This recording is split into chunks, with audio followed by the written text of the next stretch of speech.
So wala na ko nagbutang og oil. Bacon alone. Golden brown na ang bacon guys, pero dili ko siya nato. Tanggalin sa pan kay ang ato ang kuan ni hinuon natong crispy. Kay mas lami siya ihalo kung crispy. Itong waras. Bago ni guys, pwede na tangkang ang meat sa bacon. Tapos ang iyahang oil guys. Palit na ko siya sa oil. Tanggal na nato ang meat guys. So ang oil na lang. Kanya, kaning oil kay ibanan nato kay daghan ra kayo. Oh guys, daghan kay oil nga nakuha.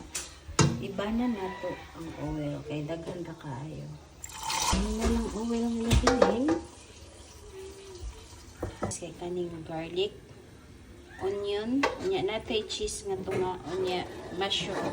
Ang mushroom kay i-slice pa nako kay ang ako ading napalit kay whole. So i-slice nato. Tapos mitos na nato ang ahos ug ang sibuyas. Pato na to na golden brown. Well na ang kuan, golden brown na ang sibuyas ug ang ahos. So bisagol na pod ang bacon nga dipa crispy. Atong ihalo ang iba sa purpose cream. Halo-halo gyapon. Nato ang ato ang half na cheese. Halo pod kag black pepper powder kay para pahalang gamay.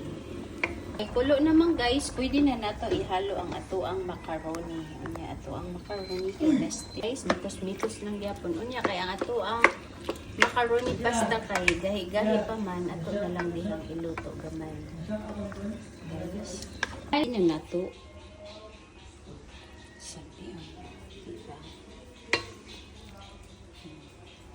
Dayon aning parmesan cheese, itoppings.